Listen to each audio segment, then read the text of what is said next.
sueño. Con sueño. Con ánimo de aprender. Sí. Siempre.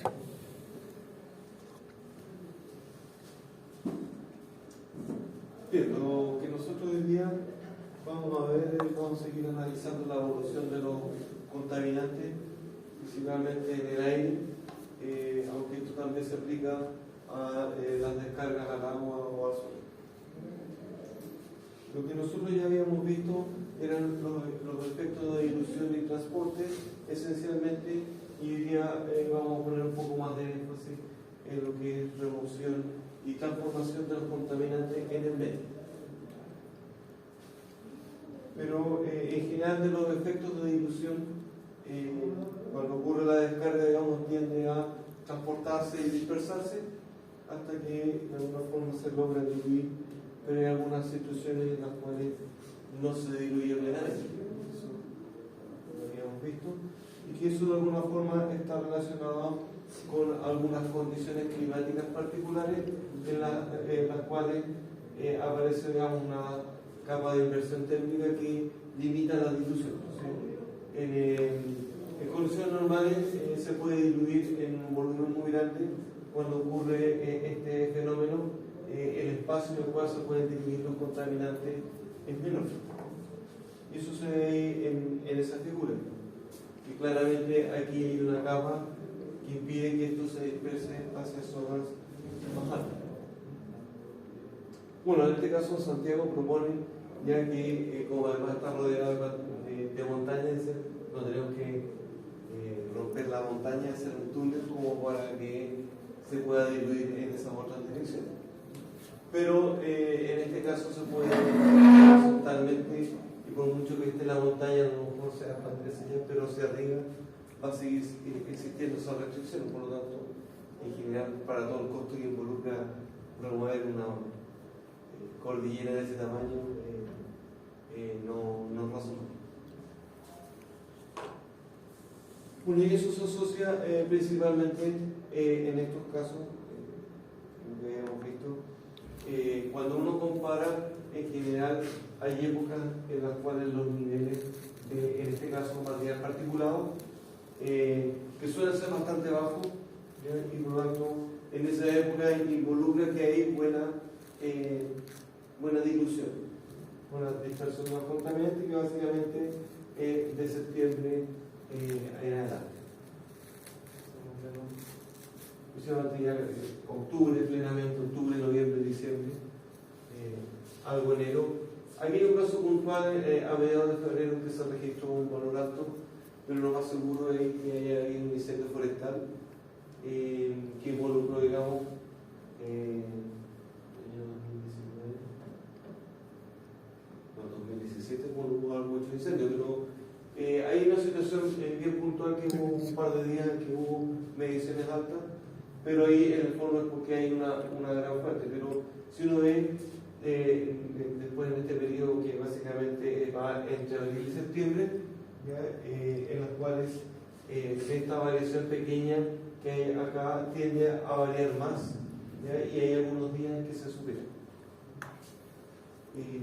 Y uno puede decir, bueno, en el caso de material particulado, en parte están las chimeneas, que uno podría decir en las casas, en invierno cuando más se usa calefacción, por lo tanto hay más emisiones, pero también está este fenómeno de inversión térmica que restringe la dilución, y por lo tanto esta mayor cantidad de eventos que hay en esta época se debe a que ahí es donde ocurre entonces la presencia de esta capa de inversión térmica. Y por lo tanto ahí nos encontramos un poco con esas diferencias. Hay épocas entonces en las cuales se puede diluir bien y otras en que la dilución ya es más restringida. No todos los días tampoco, porque tenemos efectivamente algunos días, que normalmente deben ser los días en que hay más tiempo donde se dispersan mejor los contaminantes y por lo tanto no es algo constante, pero sí pueden haber algunos días en que esta inversión térmica hace aumentar la contaminación.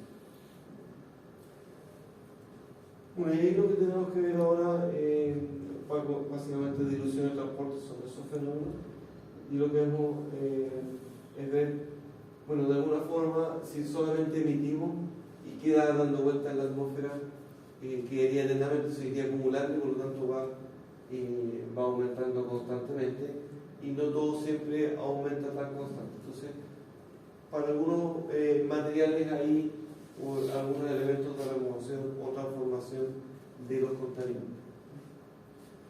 Bueno, hay que tener en cuenta que se pueden diferenciar dos tipos de contaminantes. Los primarios, que son los que se emiten directamente, que es el típico CO2 de una combustión, monóxido de carbono, óxido de nitrógeno, de azufre, material particulado, hidrocarburos de distintas fuentes, de motores, de combustión de distinto tipo, de procesos industriales, domésticos, etc. Se emiten desde una chimenea este tipo de contaminantes. Sin embargo, estos contaminantes se pueden transformar en la atmósfera y generar lo que se denomina contaminantes secundarios. En este sentido, estamos hablando de ozono, de nitrato, de ácido sulfúrico y algunas sales en base a nitrato y sulfuro. En este caso, los óxidos de nitrógeno y de azufre que se emiten, de alguna forma, si se mantienen secos, se pueden transformar en esto, formando sales, por lo tanto, ser como un componente material particulado de tipo secundario, no el material particulado que sale de la combustión del diésel o del humo de la leña, sino que en este caso el material particulado formado por esta sal. O estos mismos elementos, al combinarse con agua, forman estos ácidos y por lo tanto terminan generando lo que se denomina la lluvia ácida. Entonces, no es que se emita el ácido, sino que se emiten estos compuestos que al mezclarse con el agua forman los ácidos. Y lo mismo pasa, digamos, con el ozono, que en este caso el ozono que nos sirve es el que forma naturalmente en la parte más alta de la atmósfera, pero el ozono a nivel superficial es un contaminante que en este caso se genera a partir de emisiones. No es que se emita directamente ozono, no, que sí hay algunas fuentes que pueden emitir directamente ozono, pero no son las más relevantes, pero sí a partir de estos compuestos pueden sufrir transformación y generarse estos otros compuestos. Y estos otros compuestos pueden generar tanto o más problemas que estos otros. Entonces, en estos procesos, estos contaminantes, algunos se pueden transformar, se pueden remover, pero hay otros que se transforman, a lo mejor el componente más inocuo, por lo tanto no habría problema, pero se puede en otros casos generar otros contaminantes. Y estos contaminantes son contaminantes derivados que igual producen problemas. Por ejemplo, los contaminantes fotoquímicos, o lo que generalmente uno ve como smog, no solamente en el material particulado. En este caso son contaminantes tipo secundarios, en los cuales a partir de los hidrocarburos o compuestos orgánicos volátiles que se emiten desde los tubos de escape o de la combustión de hidrocarburos, más los óxidos de nitrógeno y la presencia del sol, genera una reacción en que esta combinación de elementos con la energía que aporta el sol produce estos otros elementos. Y esos otros elementos son los que tienden a producir, digamos, el picor. Cuando uno va a algún área más contaminada, se encuentra, digamos, que está picante. El material particulado del humo puede irritar los ojos, ¿no? Pero a veces, no habiendo tanto humo, igual uno siente una irritación. Por ejemplo, en Santiago, donde este tipo de combustión produce estos otros elementos que, al ser oxidantes, producen irritación. ¿Eso no son defectos invernaderos? También. No. Son más a nivel superficial, dentro de una ciudad. Dentro de una ciudad.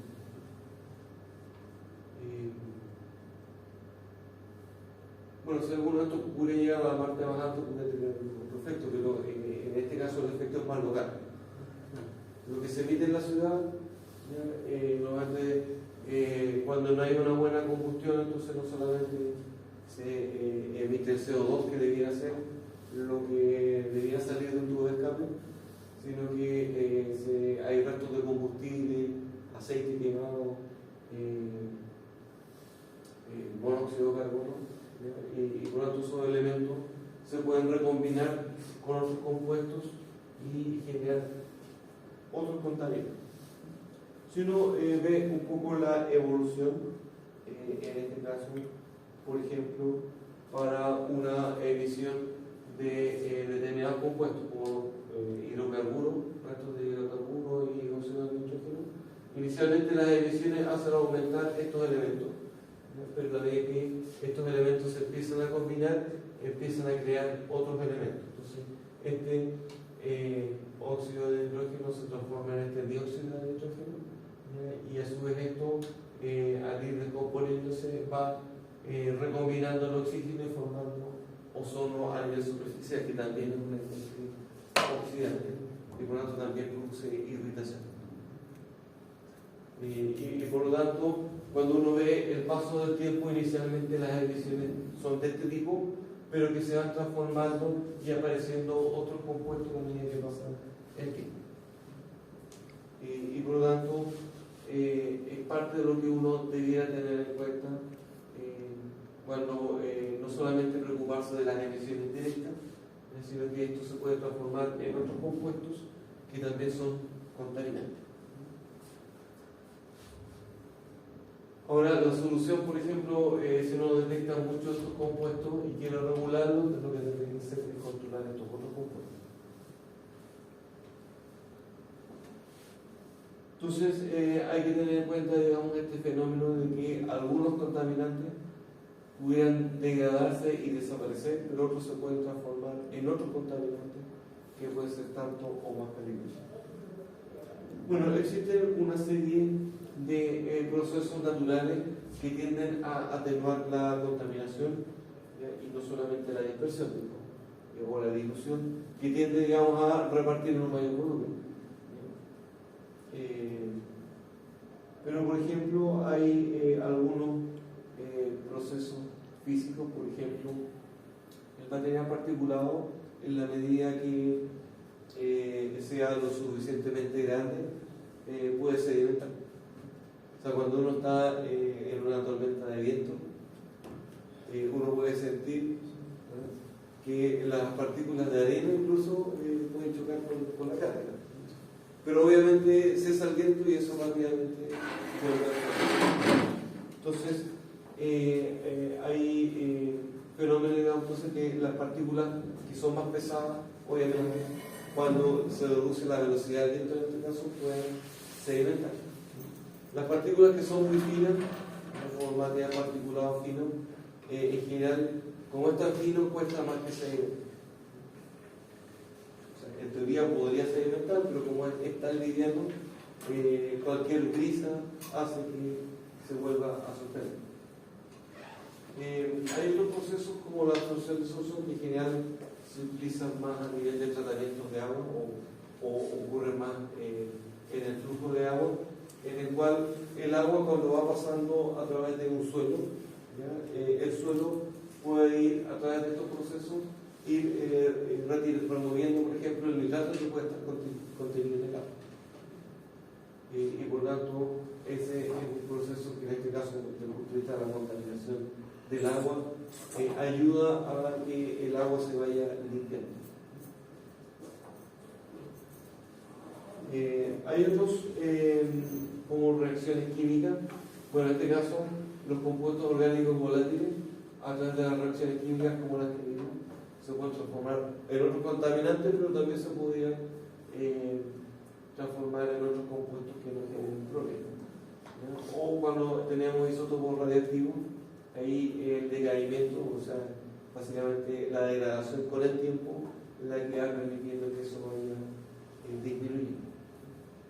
Bueno, y entonces cuando hablamos de la descarga de agua radiactiva en Chile, obviamente el haber esperado más de 10 años involucró entonces, en este caso, esperar que la radiación que tenía originalmente vaya decayendo, ¿ya? Y lo que entonces ya disminuyó al dejarla, digamos, en el mar, además de un efecto de dilución, eso va a seguir disminuyendo en el tiempo. Y por lo tanto ahí hay un fenómeno natural involucrado. También el proceso biológico, cuando nosotros tenemos, por ejemplo, un exceso de bacterias o de hongo, hay un proceso natural de crecimiento y muerte. Entonces, si bien en algún momento pueden aumentar mucho las bacterias, después, en la medida que acaben los alimentos, va a tender entonces a desaparecer. Y por lo tanto, no es que las bacterias aumenten y queden permanentemente altas, sino que cuando, por su proceso natural, efectivamente en algún momento puede haber muchas bacterias, algas también, etc. Bueno, normalmente en medio acuoso, que hace, digamos, que en algunos momentos su concentración sea tan alta que se considere contaminado, pero que con el tiempo también se va degradando. Lo mismo pasa con los residuos orgánicos. Normalmente si uno deja los residuos orgánicos, van a aparecer hongos, bacterias que se van a alimentar y por lo tanto esos residuos van a tender a ir degradándose, transformándose en algunos compuestos residuales a lo mejor en dióxido de carbono o metano, dependiendo de las condiciones de biodegradación. Entonces, cuando uno tiene residuos orgánicos muy concentrados mucho tiempo, bueno, va a producirse el crecimiento de bacterias, ¿ya? Pero de alguna forma es un proceso que está haciendo, provocando un proceso de reducción de ese volumen que en algún instante puede generar problemas de olor, etc., pero que a largo plazo va a tender a reducir ese volumen. Y también hay procesos de bioabsorción que también normalmente se dan en el agua, y que, por ejemplo, hay plantas o moluscos que tienen la capacidad de que, como en el caso particular de los moluscos, como filtran el agua, si bien filtran para obtener sus alimentos, bueno, en ese proceso también van capturando algunos metales. Y por eso es importante que uno consuma esos productos desde zonas libres de contaminación. O hay plantas que tienen la capacidad entonces de absorber algunos contaminantes desde el agua, ¿no? Y lo retienen en su estructura. Y obviamente que si eso va a algún fruto, después no lo podemos consumir, ¿no? Entonces hay que tener cuidado con eso. Pero hay procesos naturales, algo determina tipos de plantas que tienen esta capacidad de remover algunos compuestos. Y por lo tanto, el agua que esté contaminada, de alguna forma, ya sea a través de distintos procesos, pudiera después transformarse en agua limpia y no solamente por procesos de dilución. Entonces, hay distintos elementos en los cuales uno puede encontrarse respecto a no solamente que lo que uno emite, ya sea en una descarga de agua o una chimenea que emite algún tipo de gas o gas en particular. Hay procesos entonces que llevan esos contaminantes a otros lugares, que el proceso de dispersión y dilución que tiene entonces a bajar un poco esas concentraciones, pero eso se combina con algunos de estos elementos que también permiten entonces que vaya bajando esos contaminantes. Bueno, en particular, el proceso de remoción de partículas en el aire, las partículas grandes como las arenas que ya se sedimentan rápido y no hay problema con eso. Las que son muy pequeñas, en general tienden a, dado la fricción, a tener, digamos, estática y por lo tanto eso tienden a agruparse entre ellas. Y al poder agruparse, forma, digamos, una estructura de mayor tamaño que genera el peso suficiente como para que pueda sedimentar. Entonces ahí por efecto básicamente de la gravedad, en la medida que tenga suficiente masa, a mayor masa va a tender a sedimentar más rápido. Y las que son muy pequeñas, como se agrupan, tienden a formar un conglomerado de mayor tamaño y por lo tanto también tienden a sedimentar. Y las que son de un tamaño intermedio, o sea, son relativamente chicas, pero no lo suficientemente chicas como para agruparse, son las que tienden a permanecer más tiempo. Y por lo tanto, bueno, por lo menos hay un rango de material particulado que logra ser removido por estas condiciones, aunque hay algunas que tienden a permanecer más tiempo. Eso hay otros mecanismos, por ejemplo, la formación de lluvia. Cuando se forma la lluvia se produce, digamos, por gotas, pero básicamente es por condensación que se produce en las nubes, que al saturarse, digamos, va a formar gotas que van a tender a caer. Pero para que empiece a formar o a condensar, siempre se requiere algunos llamados núcleos de condensación. Normalmente es material particulado que hay en el mismo ambiente. Que uno lo puede notar cuando, por ejemplo, en invierno, aquí estamos calefaccionados fuera, hace mucho frío, donde uno va a ver que hay condensación, normalmente en los líquidos, porque ahí hay una superficie sólida que además está acá donde permite la condensación, pero uno no va a ver la condensación en el aire que va a formar una gota y va a caer. Entonces, requiere una superficie en la cual, alrededor de la cual entonces se vaya condensando el agua, transformando de gas a líquido, y ahí se forma la gota. Muy bien. Entonces, por ejemplo, cuando se habla de sembrar de nubes o incentivar la lluvia, lo que se hace en el fondo es agregar algún tipo de partícula que incentiva, digamos, la condensación para la formación de estas gotas que después precipitan.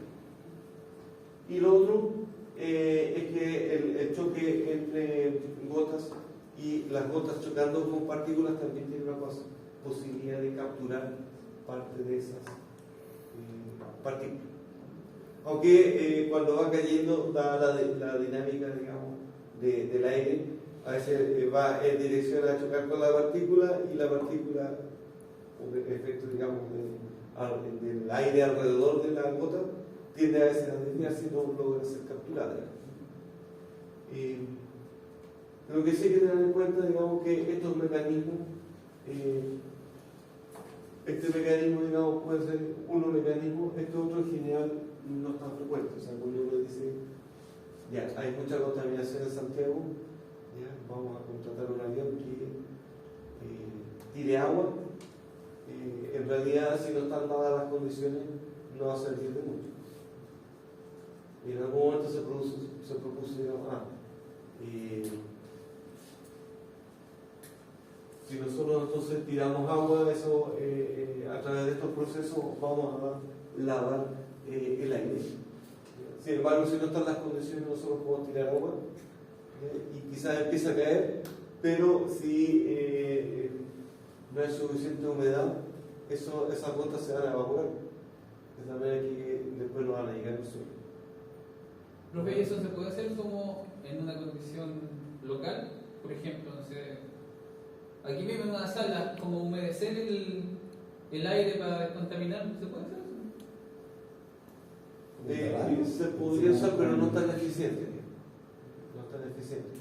Porque tendría que ser básicamente casi una lluvia, y ahí terminaría todos mojados, como para que valga la pena.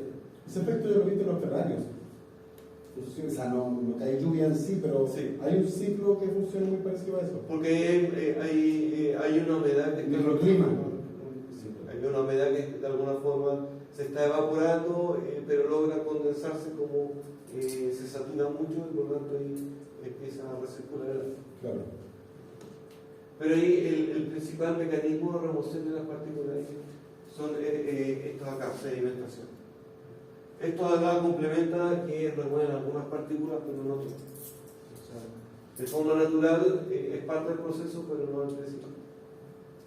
Normalmente lo que ocurre, por ejemplo, cuando uno dice en Santiago, bueno, o aquí mismo, hay mucho material particulado, la solución, y normalmente sucede a la presencia de capa de inversión térmica, cuando después viene la lluvia, En realidad no es la lluvia la que lave el aire, sino que lo que hace el frente de mal tiempo es que rompe la capa de impresión térmica que permite la dilución, y además el viento facilita el transporte.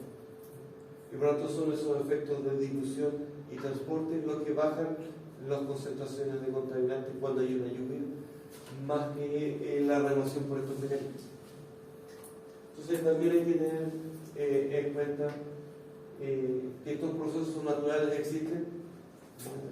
No es que esto no exista, que para la formación de la precipitación es necesario que existan estas partículas, pero cuando hablamos de contaminación para la cantidad de partículas, no es mucho lo que se puede remover simplemente haciendo yoga.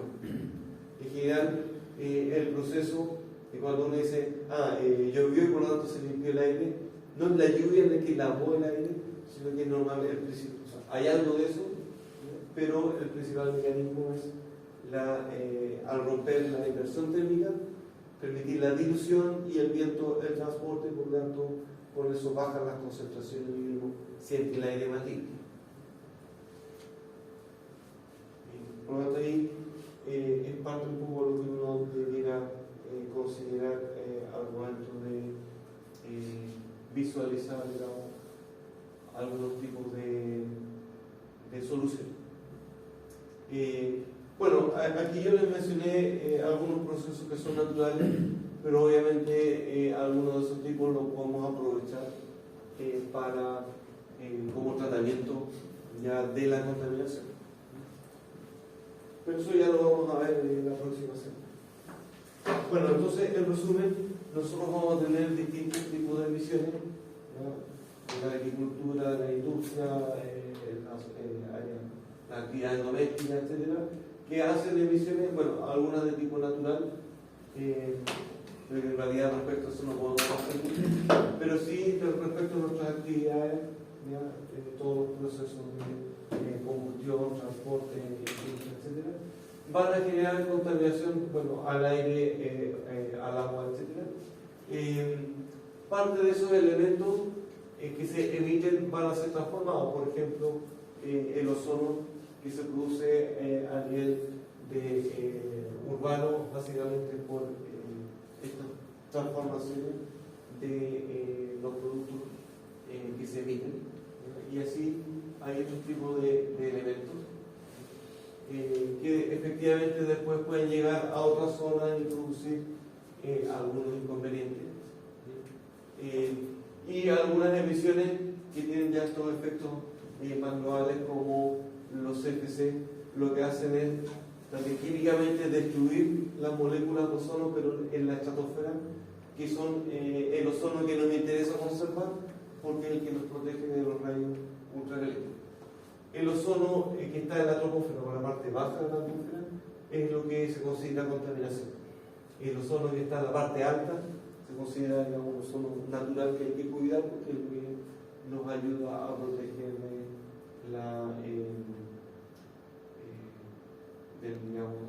de los rayos ultravioletas. Entonces, bueno, todo este tipo de transformaciones, desplazamiento por efectos de transporte y dilución, bueno, eso es parte de la dinámica que cuando uno quiere analizar, yo voy a instalar una industria y va a tener ciertas emisiones, ¿ya? Bueno, hay que aplicar ciertos modelos que nos permitan representar esos tipos de efectos, y si va a tener muchos efectos, yo tengo que después aplicar algún tipo de tratamiento, que eso ya vamos a empezar a ver en la próxima semana.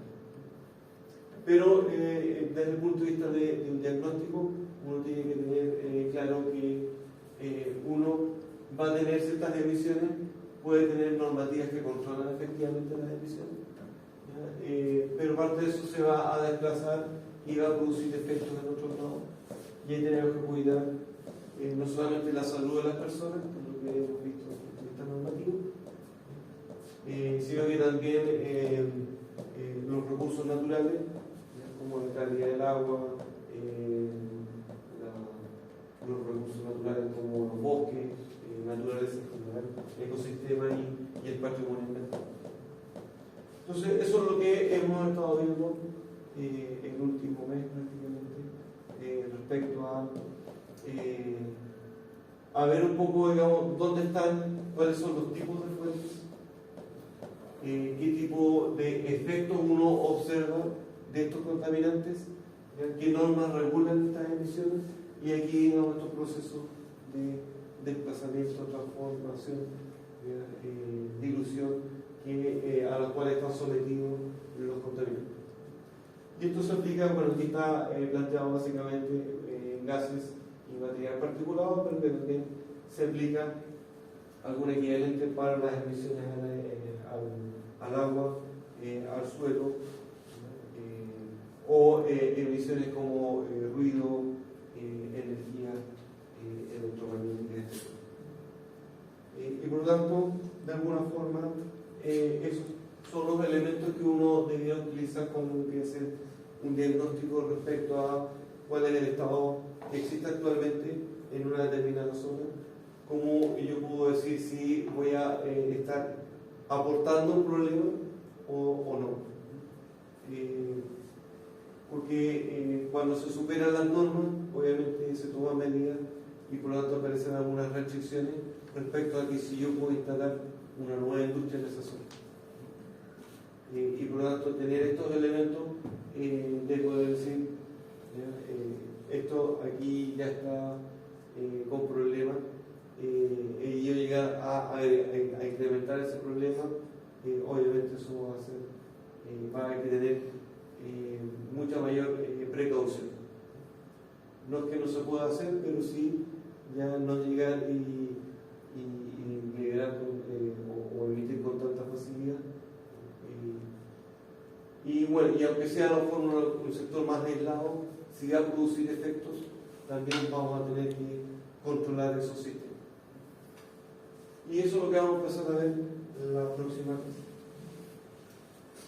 Bien, lo otro que, si tienen alguna duda respecto a lo que hemos estado viendo, respecto a los trabajos, le daré un tiempo, yo, si tienen dudas de los trabajos, puedan ojalá terminarlos para subirlos y poder entonces revisarlos para ver cómo va todo eso. Porque dentro de esto había un primer trabajo que se relacionaba con las fuentes y sus características. Había otro trabajo que analizaba los efectos en la salud, en la calidad de vida, en los ecosistemas y en el patrimonio ambiental. El tercer trabajo hablaba un poco de la diferencia entre si esos efectos eran a nivel más local, ya sea en la casa, en el trabajo o a nivel planetario, para diferenciar que no todos los contaminantes tienen efectos a todo nivel. O sea, hay contaminantes que afectan la capa de ozono, por lo tanto es un efecto global.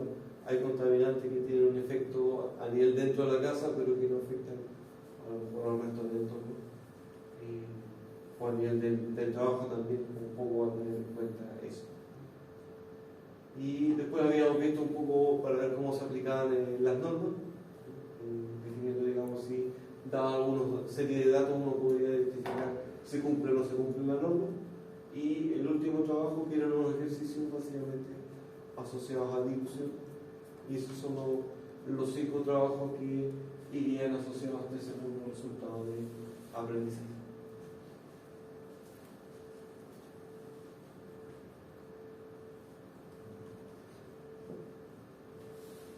¿Qué corresponde a contaminantes del trabajo? No, el resultado 2. El resultado 2 hay 5 trabajos que de alguna forma es lo que hemos estado viendo en las distintas clases. Y eso, digamos, ajusté los plazos para que lo puedan entregar entre hoy día y mañana, para los que no lo han entregado todavía. ¿Te incluyó lo que estábamos haciendo ayer? Sí, también lo pueden subir. Así que si tienen dudas, pueden aprovechar o sea, alguno que todavía le está pendiente, aprovechen de terminarlo para dar por sacado estos temas. Estaba ayer para ver cuál es lo que ¿Lo que les contaba? sí.